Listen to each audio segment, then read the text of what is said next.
Hey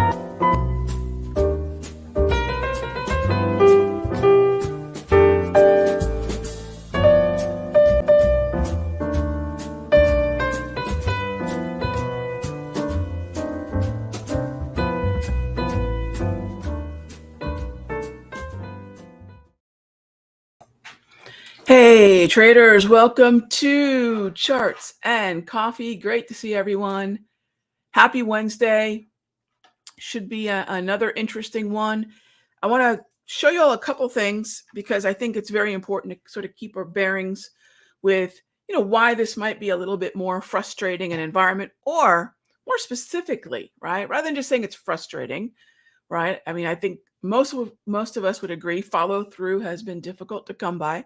But why has it been, and where will that change, right? Let's get tactical about it. If you take a look at the S&P, take a look at the last 1, 2, 3, 4, 5, 6, 7, 8 candles. So really, since the 5th, since that rally on the 5th, since we saw that Friday close very, very high, we haven't sold off significantly. We're definitely levitating up near the highs of this range. But if you take a look, right, if you take a look at what's happening with the ranges, we are still stuck inside the range of May 10. We had a high at 41.73 and a quarter and a low at 41.12 and a quarter. And we are still stuck there, right? That is where we are sitting. And until we can break, so then the question is, well, have we gone anywhere new? Not really. Not really. Even this low on the 12th only managed to get down to 41.11 and 3/4, right? So yeah, maybe a smidge lower, but again, no follow through. So when you're wondering what the heck is going on and why is this so frustrating? Well, one, we're stuck in a range. Quite literally, is the S&P stuck in a range. How do we manage this? All right, we manage this by shortening the time frame. By shortening the time frame, we're able to get our setup, our entry, and our follow through either to our stop loss or target quicker, right? We're able to get in and out with a shorter time frame. How short? Day trade on a 5, maybe short-term swing trade on a 1-hour chart, maybe a 30-minute chart. Okay. How do we know when we've escaped this range? Keep an eye on that Wednesday, May 10 high-low. And that's it. So as long as I'm stuck within that Wednesday range, and if you want, I'm going to do this here. I'm going to grab the little rectangle drawing tool. I'm just going to do this, right? As long as I'm stuck in that, I know that I've got an issue, right? And if you want to go ahead and put just a horizontal line across the top and bottom, what have you, that's it, right? And I don't know there's much else really to say other than we have just about every Fed member speaking this week. I mean, all of them, sometimes multiple times. They just won't shut up. We have Powell coming up this week. So the FOMC the meter is just absolutely pinned this week. Today, I believe we have a bit of a reprieve. So let's jump on over to our economic calendar. We had building permits earlier this morning already. Moving on, we've got our EIA crude oil inventories coming out at 10:30. And that's about it. For scheduled economic events, we've got no FOMC, although it picks right up again tomorrow. All right, so that is where we are. As always, if you have any questions, type them on in. First come, first serve. Let's take a quick look at the dollar and the bond market, and then we'll jump into your questions. All right, bond market. Now, we are looking at a long position in bonds in the Sector Secrets Mastery Room, neutral environment, daily price movement range, volatility-based support. So that's going on right now. So I'm a little bit, look, the moment we have an open trade, we have to acknowledge we're going to have some bias. I don't know anybody who operates with an open trade, money on the line, even dare we say ego on the line. Of course it happens. We're going to have a little bit of bias. So before the entry, we're probably a little bit more neutral. After the entry, we're definitely biased a little bit. Euro, I would love to be a buyer of the euro, waiting for an opportunity.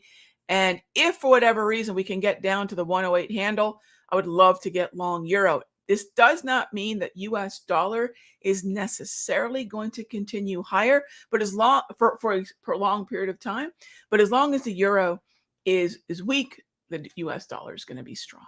All right, so with all that being said, let's go ahead and jump into the questions. All right. We've got good morning, gang. Good to see everybody. All right, Jack. Will I share my thoughts on the 6E moving lower and the DXY moving higher, and yet the NASDAQ is at yearly highs? All right, so great question. Let's take 2 out of 3 of those symbols, Jack. Euro and US dollar have a 90+%. I think it's 96 or 97% positive or sympathetic, negative or inverse correlation, meaning if the euro goes up, darn near tick for tick, the US dollar is going to go down, right? They have an inverse or opposite reaction to each other. However, I will say in my analysis, I don't really care. I don't believe, let me put it this way, I don't really care what the dollar is doing when it comes to stocks as a primary consideration. All right, hold on, Rog. What do you mean? If dollar is strong, isn't that negative to equities? Not necessarily. Not necessarily. So if I'm trying to understand what the dollar is doing, let's pull up the dollar, shall we? Let's do this. Let's pull up the DX futures. And that's the best way to look at the dollar index basket, which is 58% euro. Here's the image of the US dollar. Is this really a strong dollar? So even before I get to what I personally view the dollar as, let's just agree upon the dollar's in the bearish hemisphere. It's below the 200 exponential. And it's barely staged, about a 6 or 7 day rally within the context of an overall down market. So I would not call this a dollar strength move that should be in any way indicative of prolonged dollar strength. Then, in addition to that, do I believe that the US dollar is necessarily what would prevent the equity markets from going higher? No, I really don't. A weak dollar is great. I mean, there's no doubt a weak dollar is better for international corporations to do business. It's certainly not going to hurt, but I don't think the US dollar strength that we've seen so far matters. So I hope that makes sense. Number one, my primary consideration for what's driving equities higher or lower is really more monetary policy. Is a US dollar going to move because of monetary policy? Of course, right? But I don't believe that the strong US dollar necessarily undoes the possibility of strong equities. It is certainly better if it's weak, for sure.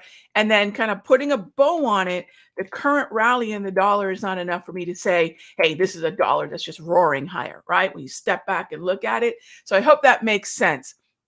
So Jack, I'm going to look at each piece individually and really ask myself if one has anything more than a correlation to the other. Causation is different. The euro and the dollar have causation, right? The NASDAQ would be further down the line, would not be a primary consideration. So I hope that makes sense, Jack.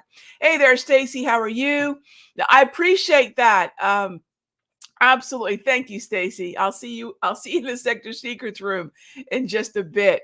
All right. Thoughts on win for a trade? We had this question last week, this last session that we did in the Sector Secrets Mastery, where we go over weekly timeframes and a longer term portfolio, our weekly portfolio session. It looks very interesting on the weekly chart. RD, I can't say that it's wowing me on the daily quite yet. And look, if this were an uptrend, I'd be fine with looking at a surf the wave, but it's not an uptrend any longer. The weekly could be interesting, and I believe that's where most of the interest in the Sector Secrets room landed. Keep an eye on that 200 on the weekly if you're interested in a longer term exposure trade. Thanks for the question, RD. Next up, if I expect to move in the next 10 days, how far out do I need to be on the option? Well, at least the 10 days, right? Remember that as we get inside 14 days, the time decay, the theta decay increases on an option. Warren, the best way to offset that is to either be in the money, but that's not going to fix it alone, and also to have momentum in the direction of your put or call.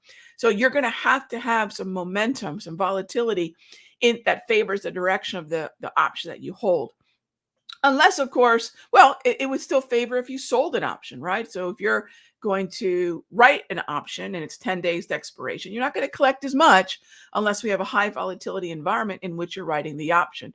So uh, I would say that it just depends on uh, the trend and what you're going to be leaning on a lot to offset the time decay is the part of premium value that increases because you're actually directionally right. And this idea that there's directionless options trading is categorically a very bad assumption to make. And I know that's not your question at all, Warren, but just generally speaking, even no direction is a direction, gang. So folks out there who think, well, I'll just play a directionless option and it will do well no matter what the market does. Wrong. No. So as if, right? Think about that for a moment. No matter where we are in our trading or investing life, the way we make money, aside from dividends, and even then, if you're making dividends, but the value of your stock is moving lower, are you really making money? So part of, and we just need to accept this because there's way too much conversation about neutral strategies. A neutral strategy does not mean we don't have to be directionally correct. So I think that's another part of that, Warren, which is if you've got very little time to expiration and your option, this depreciating asset, is literally rotting, right? You've got to be directionally correct to offset that premium loss, okay? Or that premium decay, if you will. All right, next up, cool question. Next up is Stanley, Walmart. Sure. Not in an uptrend. I'd be, oh, that's the weekly. Hang on, let's go back to the daily. It isn't an uptrend. That's what I thought. I would like to set up a buy on, yeah, actually, I would like to set up a buy potentially on Walmart. And how would we do this? Well, if we're looking at the daily time frame, let's do that here. If we're looking at the daily, let's do this. Bear with me here. So what I want to do is I want to bring up my, there we go, my tops layout, put the daily time frame on and type in Walmart. All right, there we go, Raghee. And are we in an uptrend? Let's move this over.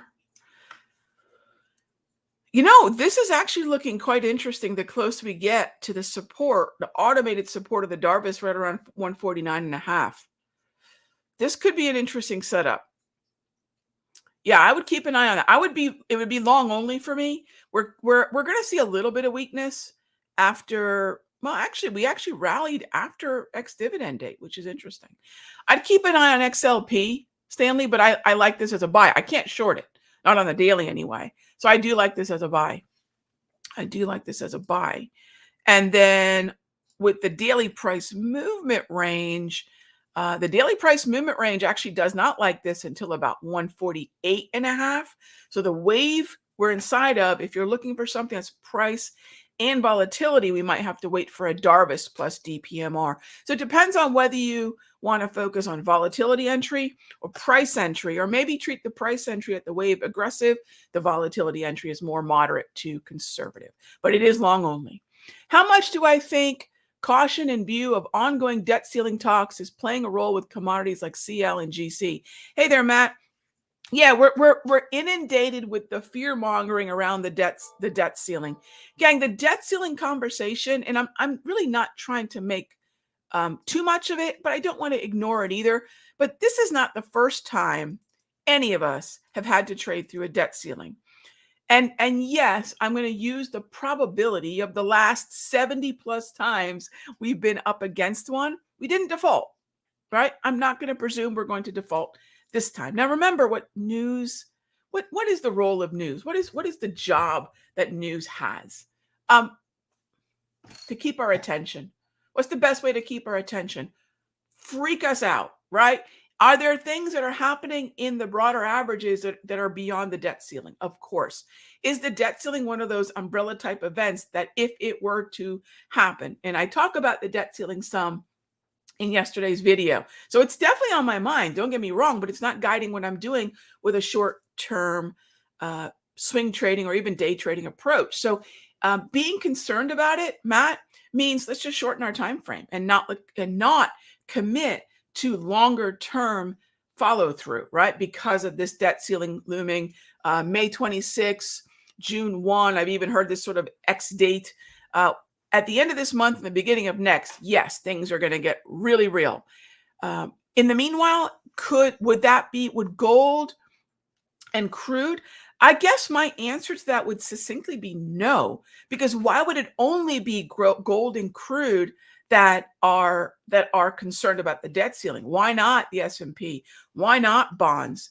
Why not other places that are typically, if we're that freaked out right now in terms of where we need to be, I would expect utilities and staples and gold and bonds to rally, right? Where are those places that when we are collectively nervous about some event that could be cataclysmic, as this one could be, where would we hide out? We're not hiding out in any of those places. Isn't that interesting? Utilities are melting down. Staples are lower. Why aren't bond yields moving lower? In other words, why aren't bonds moving significantly higher? Dollar can sometimes be a place that traders hide out. We can say the dollar's up, but not in a massive way. So all the things that I would expect if we collectively are freaking out, I wouldn't presume that the Nasdaq should be punching up to higher highs. I wouldn't presume that the S&P would be supported. So I think there's something else going on there, Matt. Great question. I just think there's something else going on there because it should not be isolated to those two commodities, right?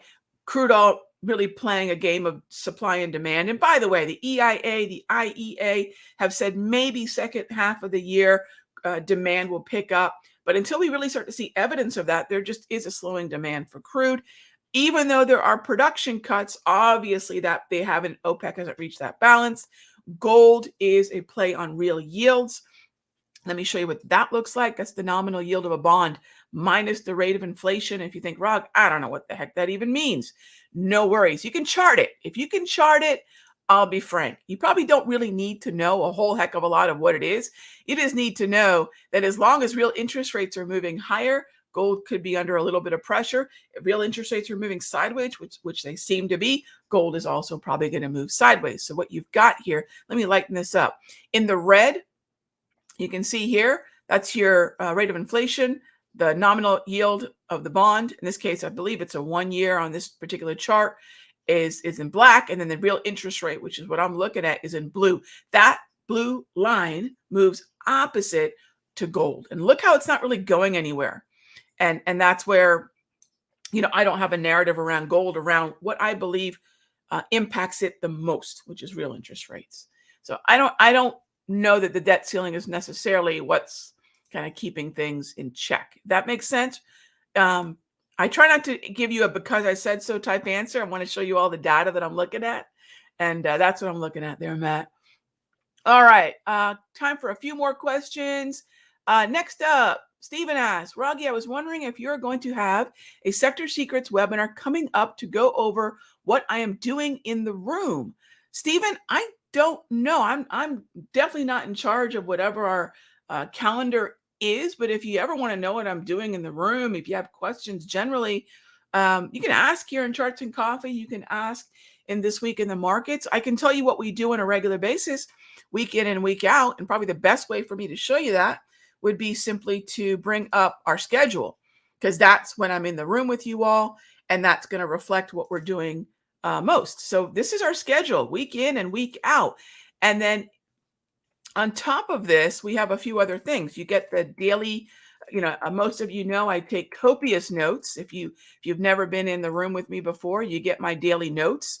So what are the setups? What are the things that I'm noting about the market? So you've got the Raghee notes, as I call them. And you also have now This Week in the Market. So those are also things that are, as well as a number of indicators that I make available to Sector Secrets Mastery members only. So that's what I'm doing in the room. We day trade every single morning for about an hour. We do about another 20, 30, 40 minutes of swing trading setups. We look at our longer term portfolios once a week in the macro. Fridays, we have an Ask Me Anything. Mondays, we have a tech session. It's a very active room. We've got anywhere from 200 to 300 members in there all the time, focusing on the markets, right? And it's a fantastic community, and that's your sector secrets. I do not know though, my friend, when that's going to be again. But I'll tell you if and when it gets on the calendar.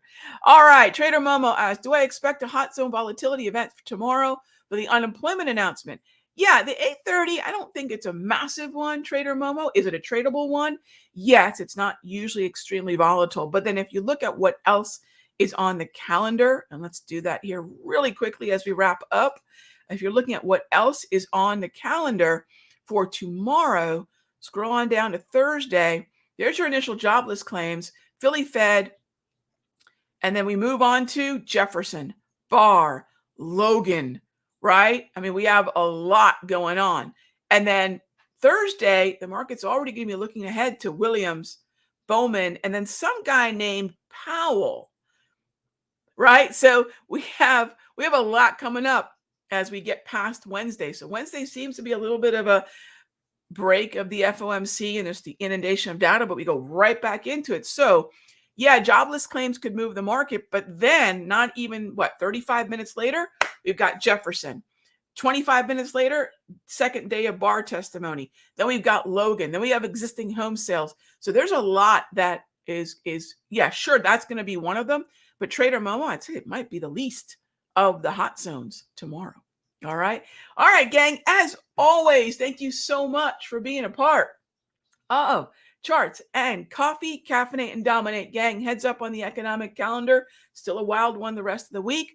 I'll see you tomorrow. Same time, same station. My sector secrets, folks, I'll be in that room in just about 20 seconds.